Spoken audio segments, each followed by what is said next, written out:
Então, hoje a gente vai conversar um pouco sobre o que a gente já está tratando ao longo dessas semanas, que é essa série aí, Não Pega Bem, Dizer que Segue a Jesus e... Hoje a gente vai falar sobre ganância e avareza.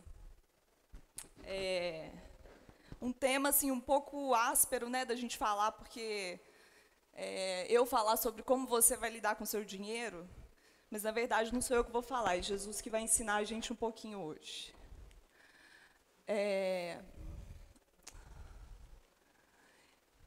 A gente vai basear o nosso estudo hoje, o nosso tempo de reflexão, nesses versículos aí de Mateus 6, do 19 ao 24. Não acumulem para vocês tesouros na terra, onde a traça e a ferrugem destroem, e onde os ladrões arrombam e furtam. Mas acumulem para vocês tesouros nos céus, onde a traça e a ferrugem não destroem, e onde os ladrões não arrombam nem furtam. Pois onde estiver o seu tesouro, aí também estará o seu coração. Os olhos são a candeia do corpo. Se os seus olhos forem maus, todo o seu corpo será cheio de trevas. Portanto, se a luz que está dentro de você são trevas, que tremendas trevas são. Ninguém pode servir a dois senhores, pois odiará um e amará o outro. Se dedicará a um e desprezará o outro. Vocês não podem servir a Deus e ao dinheiro, a Deus e a Mamon. Algumas Bíblias vão falar isso. Bom, esse texto que a gente acabou de ler, Jesus está convidando a gente a fazer 3 reflexões principais. Ele está convidando a gente a pensar um pouco sobre 3 perguntas. E é sobre essas 3 perguntas que a gente vai gastar o nosso tempo hoje. Onde está o seu coração? São 3 blocos de texto e em cada bloco a gente tem uma pergunta. O que cativa seus olhos? O que controla a sua vida? Hoje a gente vai investir um pouco de tempo para aprender com Jesus e aprender um pouco a responder essas perguntas, refletir sobre elas e tentar responder elas. A primeira delas é: onde está o seu coração? No primeiro bloco de texto, Jesus está fazendo essa pergunta. E quando a gente for ler a Bíblia, gente, é uma coisa que lá no drama eu sempre tenho falado, para a gente ler a Bíblia e tentar entender o que Jesus está querendo ensinar para a gente ali. Para a gente não ficar preso só nos versículos, mas tentar entender qual pergunta Jesus está fazendo.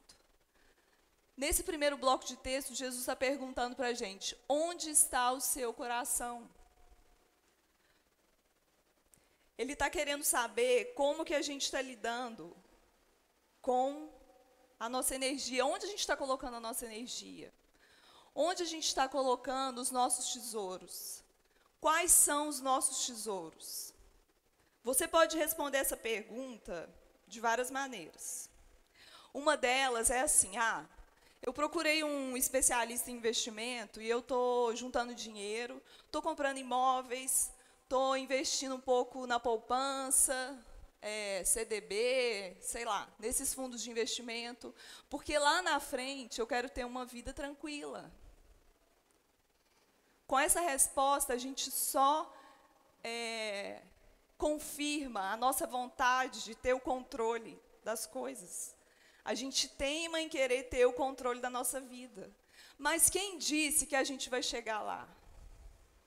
Porque se Deus falar que eu vou morrer ali, antes de chegar ali naquele trem branco ali, Luciana, você vai morrer. Eu não tenho controle. As pessoas estavam almoçando, alguns já tinham feito horário de almoço, estavam jogando bola, e de repente um mar de lama invadiu tudo. E elas pensavam que tinham o controle nas mãos, mas a gente não tem. E aí você fala assim: não, mas eu tenho, eu sei disso, né? Minha vida está nas mãos de Deus, eu confio em Deus, eu venho aqui na aliança todo domingo. Mas será que está mesmo? Por que a gente fica tão ansioso? Por que a gente fica ansioso com o dia de amanhã? O que a gente vai vestir? O que a gente vai comer? Por que a gente retém tanto dinheiro com medo de faltar? Jesus está querendo trabalhar uma coisa mais profunda com a gente. E essa série está trazendo isso. Jesus está falando o tempo todo sobre cosmovisão, sobre pensar diferente. A gente já falou tanto aqui sobre cosmovisão, que é uma lente que a gente usa para enxergar a realidade, enxergar a vida. Praticamente, eu acho que todo domingo que eu escuto o Fernando pregar, ele fala sobre essa palavra. Mas hoje eu quero falar um pouco mais sobre ela, baseado nesse bloco de texto aí que a gente está analisando. Por exemplo, às vezes a gente fala assim, cosmovisão, mas como assim? O que é cosmovisão? Não consigo ainda entender. Por exemplo, por que você está aqui hoje? É porque você tem valores e crenças que te trouxeram aqui hoje. Valores e crenças que geraram comportamento e fizeram que você fizesse desse tempo aqui, desse domingo, uma prioridade na sua vida. As opções que você faz no seu negócio, a forma que você lida com as pessoas, tem valores e crenças ali. Vocês já pararam para pensar nisso? Por trás desses valores e crenças, a gente vai construindo o sentido da vida. A gente vai dando sentido à vida. Pessoas gastam rios de dinheiro para descobrir o sentido da vida. Mas é muito fácil, é só a gente avaliar e analisar os nossos valores e crenças. Só que a nossa cosmovisão, ela pode ser influenciada por vários fatores. A mídia, as redes sociais, o que você está lendo, o que você está ouvindo, as pessoas que você está confiando, que está te ensinando. E aí, a partir dessa resposta que você vai dar para a sua cosmovisão, é a maneira que você vai seguir na história. É o que vai gerar os seus comportamentos. Por exemplo, uma pessoa pode falar assim, o que é a vida? A vida para mim é fruto do acaso. O universo veio de uma explosão, homem e mulher são fruto do acaso. Tinha água, teve uma ameba, a ameba foi evoluindo e chegou na gente. Então, se eu penso dessa forma, o que eu vou fazer da minha vida? Viver da melhor maneira. Tenho que aproveitar esse tempo. E aí, você percebe que eu vou fazer escolhas que me deem prazer. Eu vou fazer escolhas que me levem para lá, que me tragam felicidade. Mesmo que eu tenha que lesar você. Mesmo que eu tenha que explorar a terra um pouco mais, tirar um pouco de minério. Entende? E aí a gente começa a entender por que as leis não funcionam. Sejam elas as leis civis ou as leis religiosas. Porque as leis, elas não têm o poder de mudar a nossa cosmovisão. Elas ficam no campo do comportamento. Ou seja, eu só cumpro a lei quando alguém estiver olhando. Eu só vou andar a 60 se tiver um radar. Se tiver um guardinha de cap branco, esperando para me multar. Se não tiver, eu vou apertar o acelerador porque eu preciso chegar lá rápido. Eu preciso ganhar dinheiro, tempo é dinheiro, eu preciso correr. Então, gente, as leis, elas não conseguem mudar a nossa cosmovisão, a nossa maneira de pensar. As leis, elas só limitam o nosso comportamento. E aí a gente traz para Jesus e a gente pensa assim, seguir a Jesus é parar de beber, é parar de fumar, é dançar menos, é usar uma roupa sem decote, comprida. Não. Seguir a Jesus não é mudar o comportamento. Seguir a Jesus significa que você entendeu que Ele é o Deus Criador da história. Que Ele entrou na história para reconectar a gente de algo que foi desconectado lá atrás pelos nossos pais. Lá atrás, quando a gente escolheu seguir a vida conforme a nossa própria cosmovisão de autossuficiência. Então, se você crê que Jesus é quem Ele disse ser, se você está aqui todo domingo com esse pensamento, o universo não é fruto do acaso. Você não é uma ameba, você é filho de Deus. E Ele veio se reconciliar com você. Então, o que eu faço, a maneira que eu vivo, a maneira que eu me relaciono com as pessoas, a maneira que eu me relaciono com o dinheiro, faz sentido, tem importância. Quando Jesus passa a ser o centro da nossa vida, E esse é um ponto muito importante que tem sido falado ao longo dessa mensagem. A mudança se faz de dentro para fora. Quando a gente está ligado em lei, ligado em o que pode e o que não pode, a mudança é de fora para dentro. E aí a gente vive culpa, a gente fica preocupado se as pessoas estão olhando, o que elas vão pensar. Mas se a gente tem Jesus no centro, entende que Ele pega a nossa mão e caminha com a gente e vai mudando a gente, a cada dia, passo a passo, a mudança passa a ser de dentro para fora. E o seu comportamento vai ser uma coisa natural. Naturalmente você vai ver que você não precisa de encher a cara. Naturalmente você vai ver que você não precisa de ficar comprando tudo que você vê pela frente. Naturalmente as coisas vão mudar dentro de você.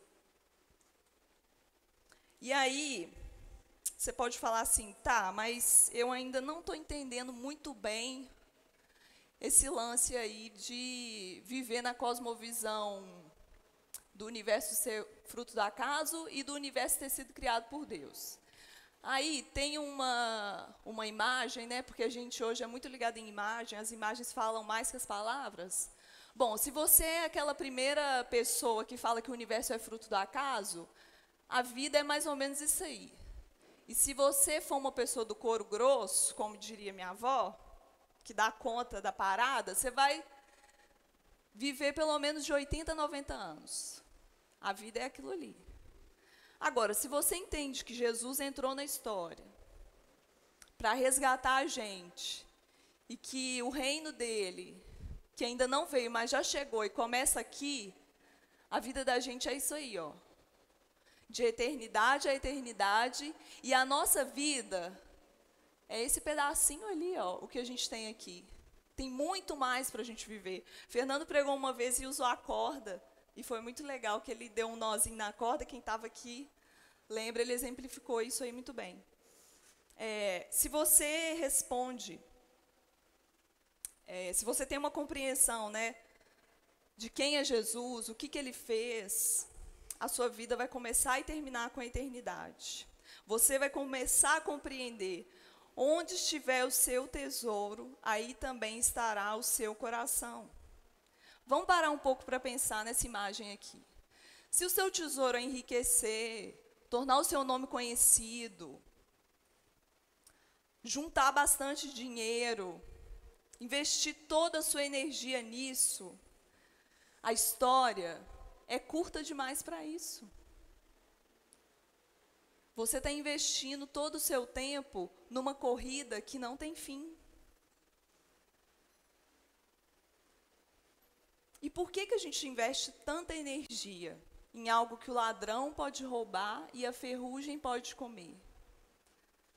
Que obsessão é essa que a gente tem por dinheiro? Agora, se você está investindo a sua vida, alcançando outras pessoas, dedicando o seu tempo para outras pessoas, para os seus filhos, para os seus amigos, para os seus parentes, para o seu cônjuge, se o dinheiro não é um Deus que faz você servir, se ajoelhar diante dele e colocar toda a sua energia, aí você está colocando o seu tesouro na eternidade. Aí sim você está vivendo já aqui, e não lá no céu, como as pessoas têm esse equívoco de pensar que é lá.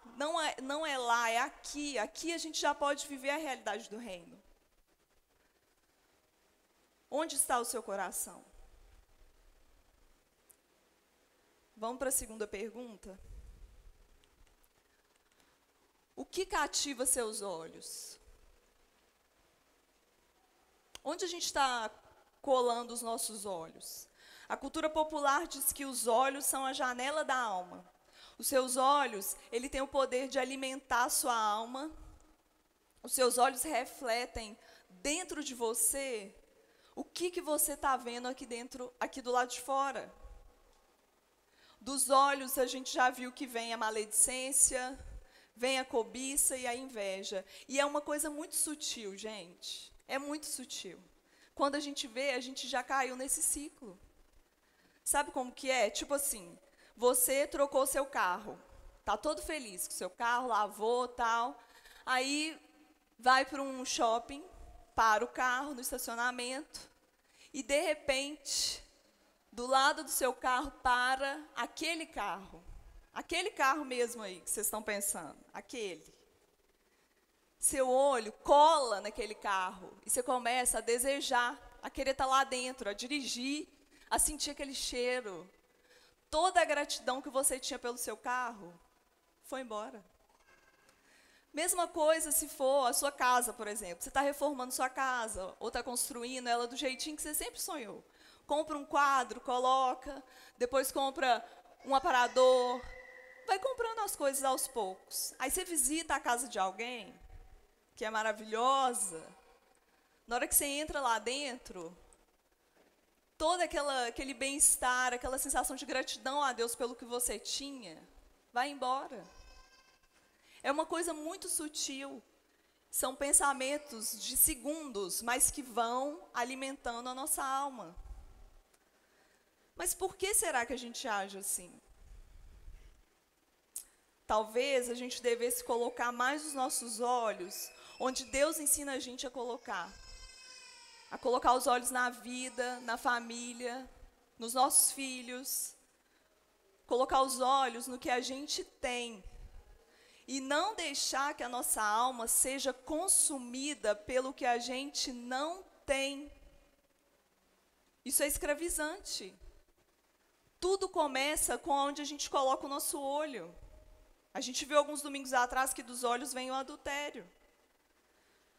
Mas se os seus olhos forem bons, Jesus está alertando a gente. Todo o seu corpo será cheio de luz. Mas se os seus olhos forem maus, todo o seu corpo será trevas. E Jesus ainda é irônico. Que tremendas trevas são. E para ficar claro aqui, gente, eu não estou querendo dizer que você tem que virar um ermitão e morar lá na Serra do Cipó. Se você quiser, beleza, mas eu não estou falando isso.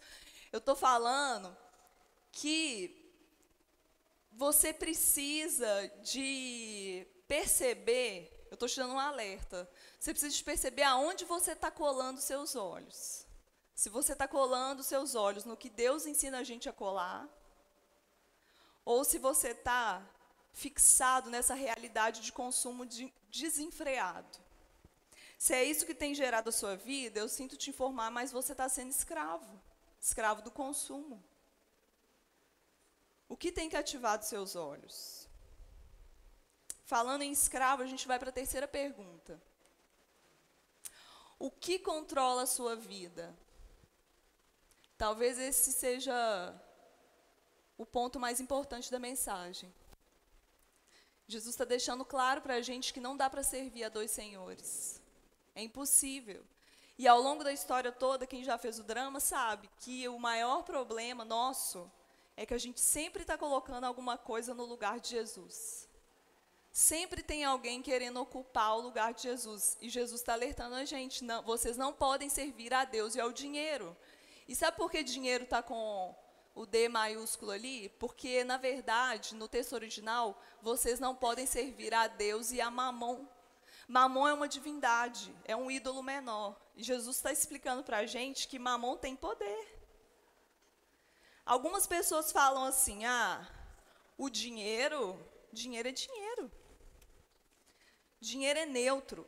O problema é o amor que a gente tem ao dinheiro. Mas eu acho que não é bem assim. Porque o dinheiro, ele não é neutro. Neutro é esse copo aqui, ó. Esse copo de plástico, ele é neutro. A gente chuta ele, pisa. Na hora que acabar a reunião, às vezes alguém vai pegar e vai jogar no lixo, ou alguém vai pegar e vai pôr na bolsa. Isso aí é acumulação, é outro papo. Tem tratamento para acumulação, mas vamos voltar aqui. Então, o dinheiro, ele te faz promessas. O dinheiro te faz propostas. O dinheiro exige de você um comportamento. O dinheiro, Jesus está alertando, ele é um poder. Ele tem poder de me subjugar. Ele tem um poder que pode me fazer escravo dele. É por isso que quando eu vejo o dinheiro, eu não vou pisar e vou amassar. eu vou pisar, eu vou ver se não tem ninguém olhando, aí eu vou amarrar meu sapato e vou guardar, porque dinheiro é dinheiro. Então, quando Jesus fala que você não pode servir a Deus e a Mamon, ele está alertando que Mamon tem um poder.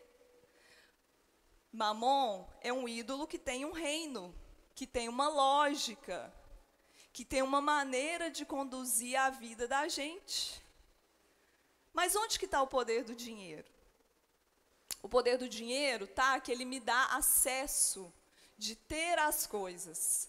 Tudo pode ser adquirido com dinheiro. Não é assim? Tudo pode ser adquirido.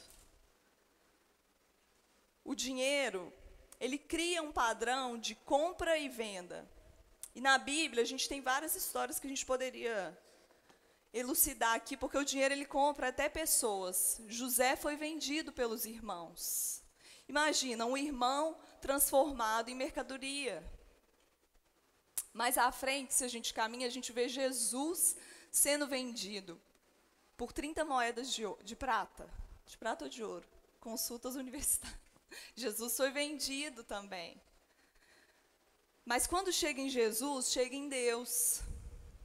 Deus é transformado em mercadoria. Compra-se e vende-se as bênçãos de Deus, na lógica de Mamon. Não é estranho, gente, pensar assim? Jesus sendo vendido, Deus sendo vendido. Mas o reino de Deus, eu tenho uma boa notícia para você. O reino de Deus é o reino do dom, da graça, da dádiva, onde o dinheiro e todo esse poder que ele exerce sobre nós não entra. No reino de Deus, o dinheiro tem um outro papel. No reino de Deus, Mamon fica de fora. No reino de Deus, as ruas são de ouro. É porque é tudo luxuoso? Porque tudo lá é do bom e do melhor? Não. Porque lá o ouro não tem valor nenhum, a gente vai pisar. Os valores do reino de Deus são outros.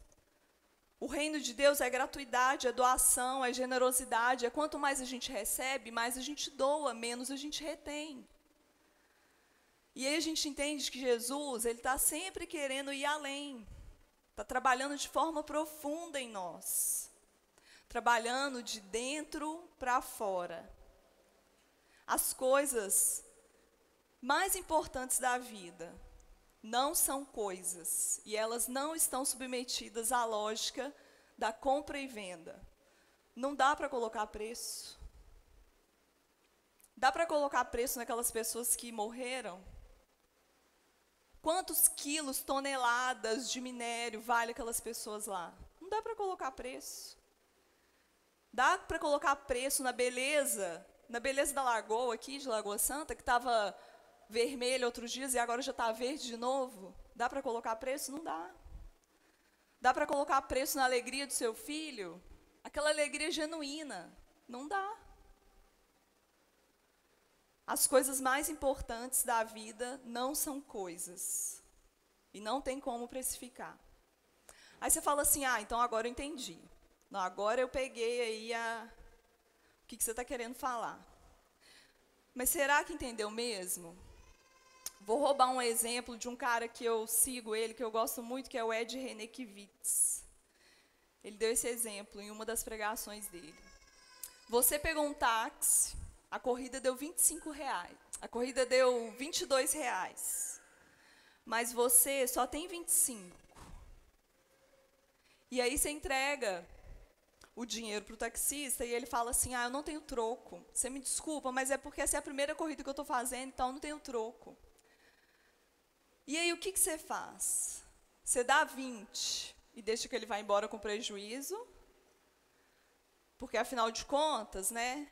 O problema é dele, porque ele é taxista, ele tinha que andar com troco. Ele devia saber disso, né? Eu estou querendo pagar, agora se você não tem troco, o problema é seu.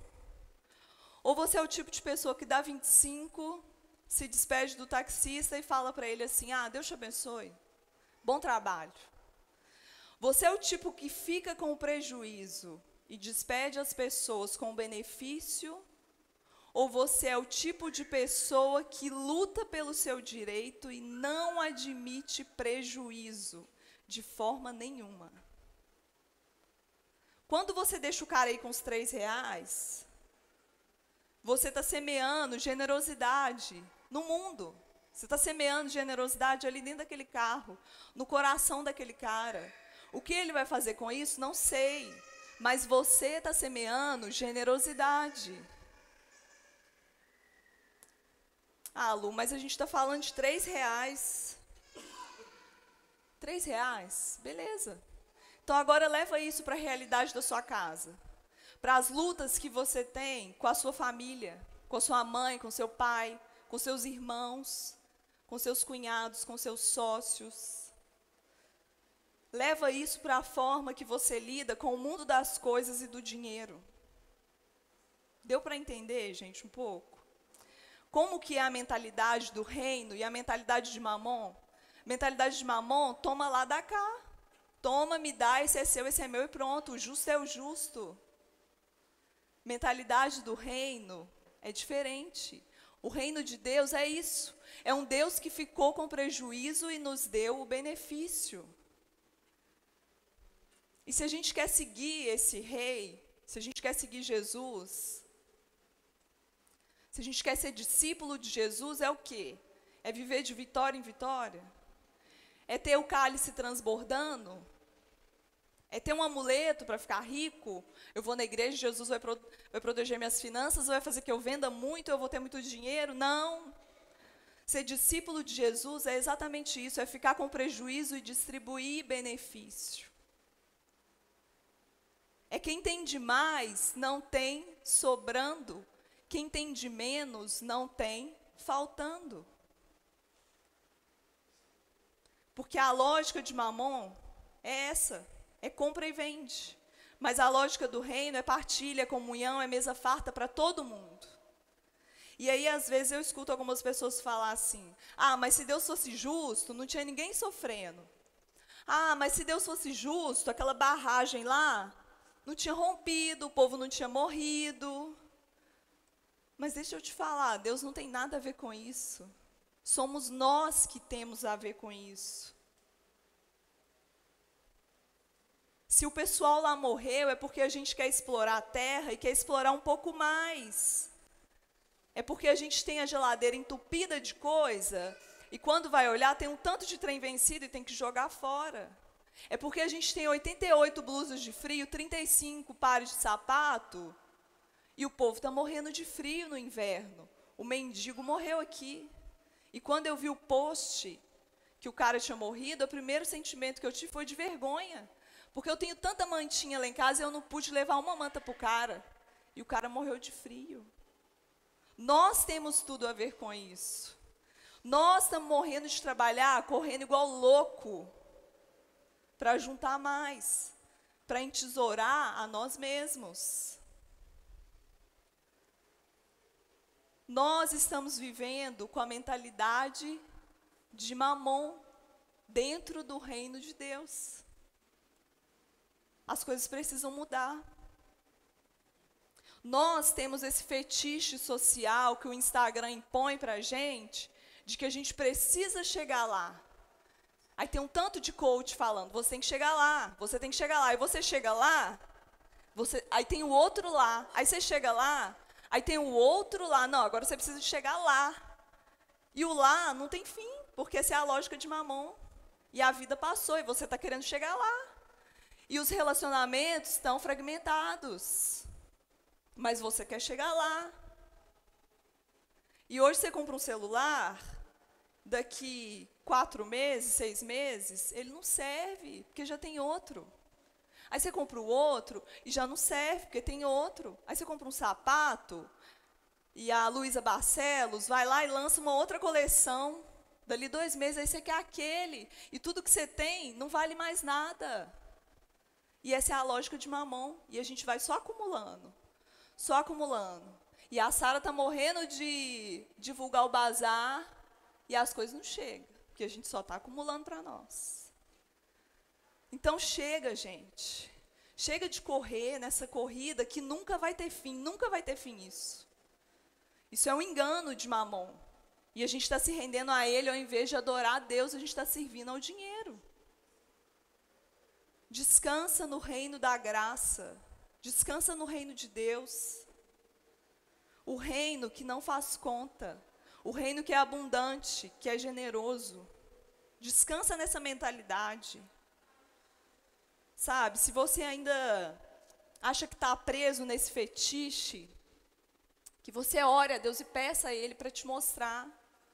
E fica atento, porque do mesmo jeito que é sutil, Mamon, te convencer das coisas, Deus está falando ali o tempo todo. E lá no fundo você acha, isso é besteira da minha cabeça. Eu vou aproveitar, eu trabalho tanto, eu mereço isso, na boa. Eu mereço esse sapato novo, eu mereço esse relógio top, eu trabalho tanto, né?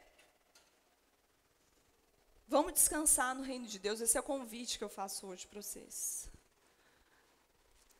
Para refletir e praticar, eu queria propor uma coisa diferente. Assim, eu aprendo muito, cada um tem um método, né, de aprender. Eu gosto de escrever muito. Então, como a gente não está tendo grupo de vida, parece que só tem um rolando, né?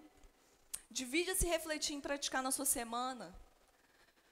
Tipo assim, amanhã você responde escrevendo mesmo. Onde está o meu coração? Onde eu tenho colocado toda a minha energia, todos os meus dons, todos os meus talentos, toda a minha atenção? Onde está o meu coração? E você escreve lá, ó. Segunda, terça, vai remoendo isso. Aí na quarta, você pega a segunda pergunta. O que cativa os meus olhos? Onde eu estou colando meu olho? O que está enchendo a minha alma? O que está me alimentando? E aí quando for sexta-feira, que você já tiver passado a semana toda, você dá uma olhada para trás e se pergunta, eu sou do tipo de pessoa que fica fazendo conta do que é justo e do que é injusto, se aquela pessoa merece ou não merece, ou eu estou saindo, distribuindo benefício por onde eu passo? Que tipo de pessoa a gente é? Com a mentalidade do reino, vivendo no reino desde agora, ou com a mentalidade de Mamon? A gente precisa de escolher isso, gente. E de tomar uma decisão para a vida. Sabe por quê? O tempo vai passar. Se você tem a mentalidade de Mamon, ou se você tem a mentalidade do reino, o tempo vai passar. Mas uma coisa é certa, você pode desfrutar hoje dos benefícios, da bênção que Deus pode te dar hoje. Você pode desfrutar do reino hoje. Quero convidar o Fernando para orar por nós e para encerrar esse momento.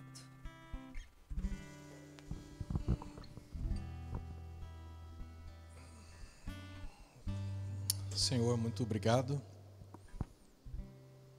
por nos dar momentos como esse, onde a gente pode ser desafiados, confrontados, momentos onde o Senhor tem um pouco da nossa atenção. A gente de fato tem muita dificuldade em lidar com o dinheiro. E neste exato momento tem gente pensando que não. Eu sei, ó Deus, que nesse exato momento tem pessoas no nosso meio pensando: ah não, essa palavra não é para mim, porque eu sou uma pessoa humilde, eu sou uma pessoa pobre, eu não tenho problema com dinheiro.